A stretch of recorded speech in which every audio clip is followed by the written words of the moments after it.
Hi, welcome to Ananya academy. ఈరోజు తెలుగు మెథడాలజీలో తెలుగు బోధనా పద్ధతుల గురించి తెలుసుకుందాం. ఈ వీడియో మీకు నచ్చినట్లయితే లైక్ చేయండి, షేర్ చేయండి, అలాగే సబ్స్క్రైబ్ చేయడం మాత్రం మర్చిపోదు.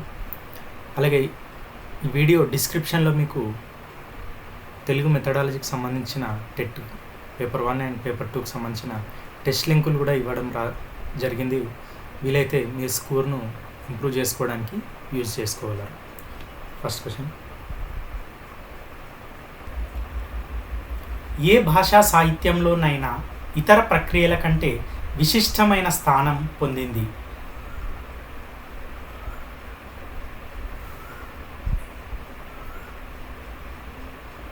పద్య రచన. సంపూర్ణ భావంను కవి 2-3 పద్యాలలో సమకూర్చినప్పుడు అందరి భావంను ఎలా గ్రహించాలి?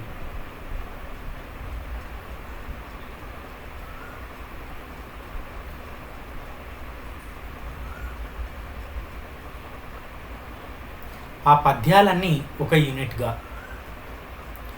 హితంతో కూడుకొని హితాన్ని బోధించేది సాహిత్యం. క్రింది వాటిలో తొలి తెలుగు స్వతంత్ర వ్యాకరణం ఏది?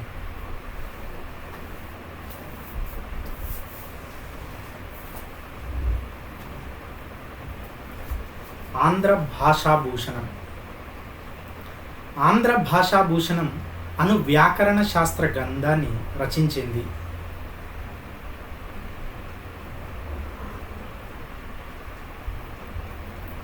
మూల ఘటిక కేతన.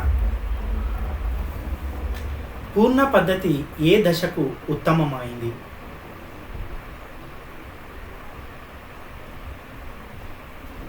మాధ్యమిక దశ. ఒక పీరియడ్ వ్యవధికి అనుగుణంగా ఎంపిక చేసుకున్న పద్య పాఠ్యాంశాన్ని ఏకాంశంగా భావించి బోధించే పద్ధతి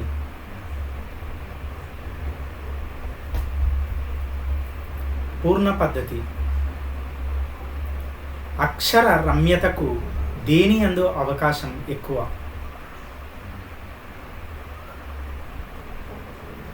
పద్య రచన. పూర్ణ పద్ధతిలో నూతన పదాలు ఎలా బోధించాలి?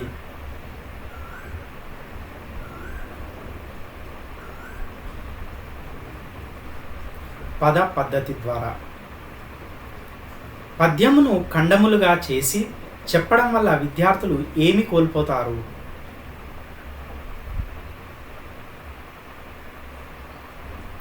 రసాస్వాదన. వ్యాకరణాన్ని ప్రత్యేక కాల వ్యవధిలో కాకుండా పాఠ్యాంశాలతో కలిపి బోధించాలని చెప్పే పద్ధతి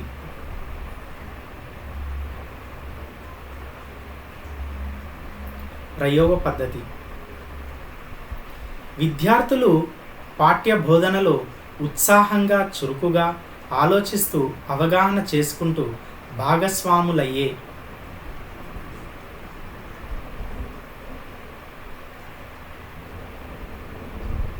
ప్రశ్నోత్తర పద్ధతి. ప్రతి పదార్థ పద్ధతిలో ఏవి బోధించడానికి స్వీకరించదగినవి కావు?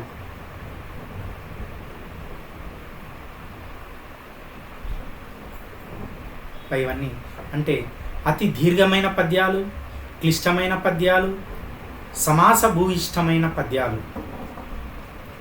పూర్ణ పద్ధతిలో పూర్వగాథా విశేషాలను విద్యార్థులు ఎలా తెలుసుకోవాలి?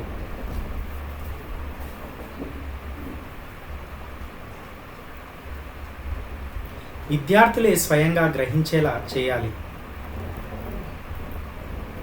పద్య బోధన పరమ లక్ష్యం.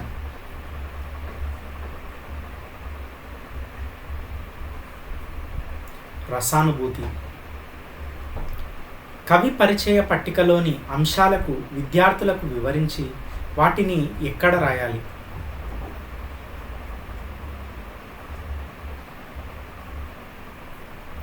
శీర్షిక క్రింద రాయాలి. పఠన పద్ధతి ఏ విషయంలో ఉచితంగా ఉంటుంది?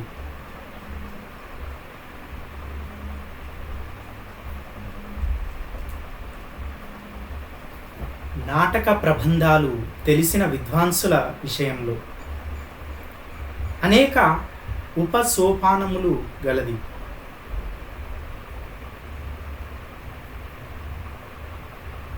ప్రదర్శనం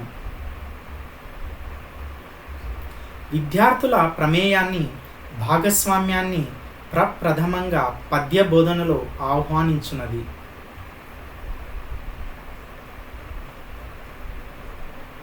పూర్వజ్ఞాన పరిశీలన ఛందోబద్ధమైన రచనలోని అంతఃసంగీతాన్ని లయాత్మకంగా, రాగ తాళయుక్తంగా, శ్రావ్యంగా, రసభావోత్స్ఫరకంగా వెలువరించే ప్రయోజనం ఏ పఠనం వలన కలుగుతుంది?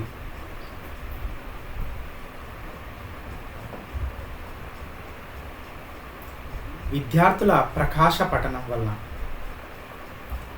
పద్యంలోని పదాలను విడదీసి ప్రతి పదానికి అర్థం చెబుతూ వివరణ ఇస్తూ పద స్వరూప స్వభావాలను విడమర్చి చెప్పే పద్ధతి.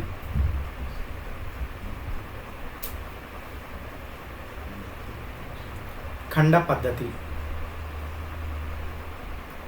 కవికి గీటురాయి గద్యం అయితే గద్యానికి గీటురాయి వ్యాసం అని అన్నది.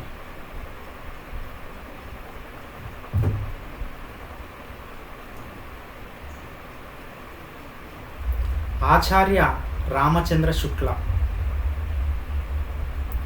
పూర్ణ పద్ధతి ద్వారా విద్యార్థులలో ఏ ఏ అనుభూతులు సాధించవచ్చు?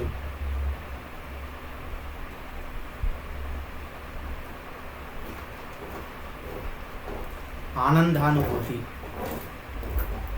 ప్రశంసా పద్ధతి విద్యార్థులకు ఇలా దోహదపడును.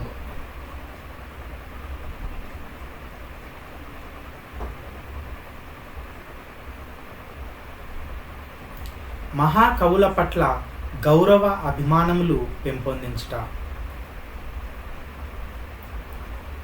నాగరికతాభివృద్ధి, మూర్తిమత్వ వికాసం, నాయకత్వ లక్షణాలు పెంపొందించి ఉత్తమ విద్యార్థులుగా తీర్చిదిద్దాలి అనేది గద్య బోధన లక్ష్యం.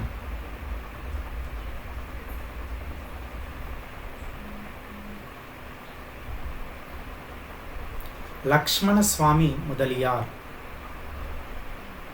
ప్రాథమిక దశయందు ఎలాంటి పద్యాంశాలు బోధించాలి?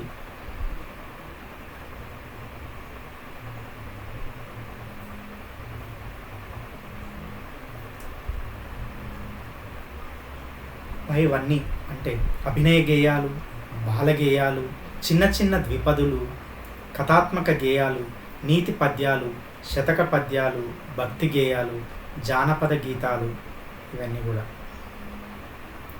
సాహిత్యం అనగానేమి?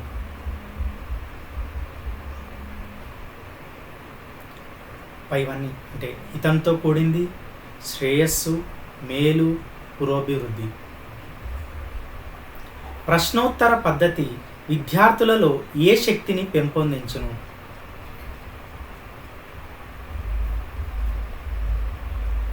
భాషణ శక్తి అంటే మాట్లాడే యొక్క శక్తిని పెంపొందిస్తుంది. పద్యమును ఏకాంశముగా గ్రహించి ఏ భావం విద్యార్థులు తెలుసుకునే విధంగా చేయాలి.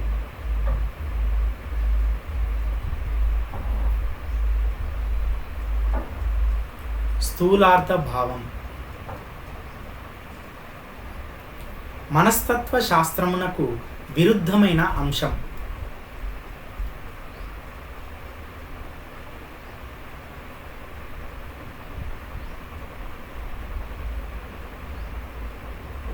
పద్యమును ఏకాంశంగా గ్రహించి బోధించుట. థ్యాంక్స్ ఫర్ వాచింగ్ అండి. ఈ వీడియో మీకు నచ్చినట్లయితే లైక్ చేయండి, షేర్ చేయండి, అలాగే సబ్స్క్రైబ్ చేయడం మాత్రం మర్చిపోవద్దు. అలాగే ఈ వీడియో డిస్క్రిప్షన్లో మీకు టెస్ట్ లింకులు కూడా ఇవ్వడం జరిగింది. వీలైతే టెస్ట్లు రాసుకొని మీ స్కోర్ను ఇంప్రూవ్ చేసుకోగలరు. Thanks for watching.